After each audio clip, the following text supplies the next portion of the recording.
Getting into the recording industry is one of the most sought after goals in New York City. Ever heard a song on the radio and wondered how the artist got their deal? Hey, it's your friend Mo, and on this episode of Mo TV World, we're warming up our vocal cords and stepping up to the mic. Brian Paul Sanders, who is known in the music industry as BPS, started his NYC musical journey about 14 years ago. Now, in 2011, he can sit and smile about most of the events that occurred. So you got to New York, you had that fire, you wanted to be a singer. Okay, so when did the actual shock set in of it being New York City and it was a little bit different than what you thought it would be? Well, let's just say it took me, I was staying with a friend.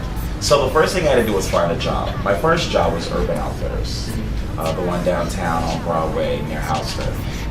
You do not make enough money working at Urban Outfitters to pay rent. So it was fortunate enough that I was there with my friend. It wasn't that big of a deal at the time, but what I didn't realize is what I thought would be just a few months to get another job, to make more money, to kind of get my own apartment, turned into years of trying to find the right job, of getting the right apartment, of just the survival factor in the city alone, of finding the right job, making enough money to pay bills and pursue your dreams. That within itself is a job. That's BPS worked in many odd jobs, from retail stores to waiting tables and personal training. For 2 to 3 years, he worked just to stay in the city, not even having time to pursue his dream. But he was so driven that he did not let any opportunities pass him by, even if it meant walking up to a complete stranger. John Creamer, who was a producer at the time, they used to have this store called 8 Ball Records, which also used to be a label right in the East Village.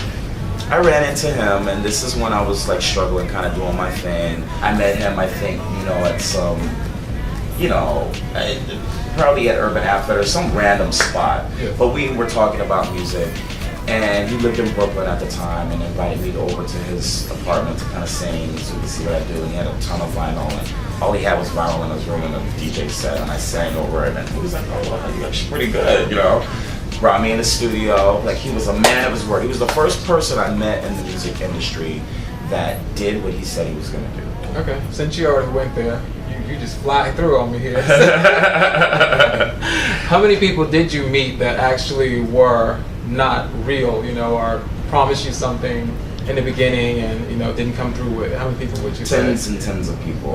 Probably close to about 100 people for sure. And what would be the worst scenario out of all those people? Not getting paid. Not getting paid for something that you do when people think they're going to pay you money. It's nothing worse than not being paid for your art. I think everyone should get paid for it. It's not about putting a value on what you do. It has more to do with principles. And I think lots of times I realize that if you don't even appreciate what somebody does, how can you be deserving of owning, whether it's a painting, whether it's a piece of clothing, you don't even care, you're just putting it on. There are people who actually care about every little thing that they do, everything that they wear, the things that they say, because that's their character. And for me, it says a lot about who you are as a person when this is what you do as a business, and you're hiring an artist to sing and then you don't pay them. BPS was paid for the song Ego Trip that he and John created. The single got him noticed in the house music scene and was even purchased by Junior Vasquez.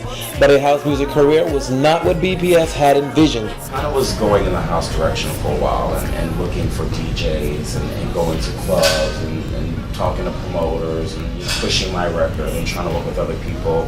That got daunting after a while. I realized the scene was not really what I wanted to be involved in for a lot of reasons.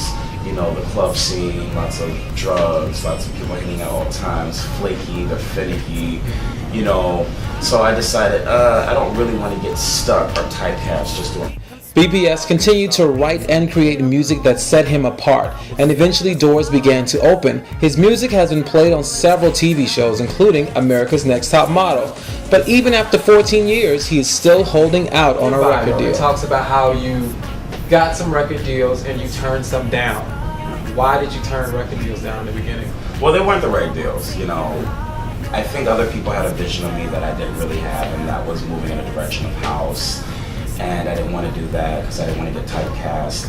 And I met another producer who was trying to swing me more in the direction of like dub and trip hop, you know, like Tricky in New York and Portishead, which I actually love that music, but I didn't want to do it all the time. You know, I pride myself on being a songwriter and being able to explore a lot of different ideas and emotions and feelings and having variety. I think that's important to be able to relate to other artists, but also for yourself to remain open.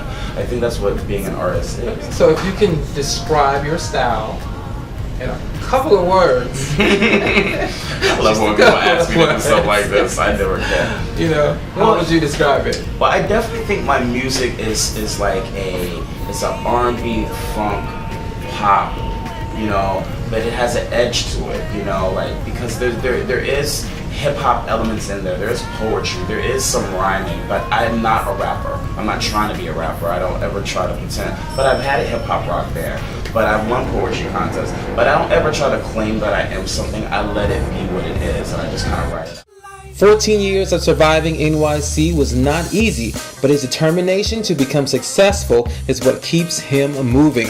The moral of this survival story is to keep striving for success, and one day it will be all yours. This is your survival specialist Mo, and you're watching MoTVWorld.com.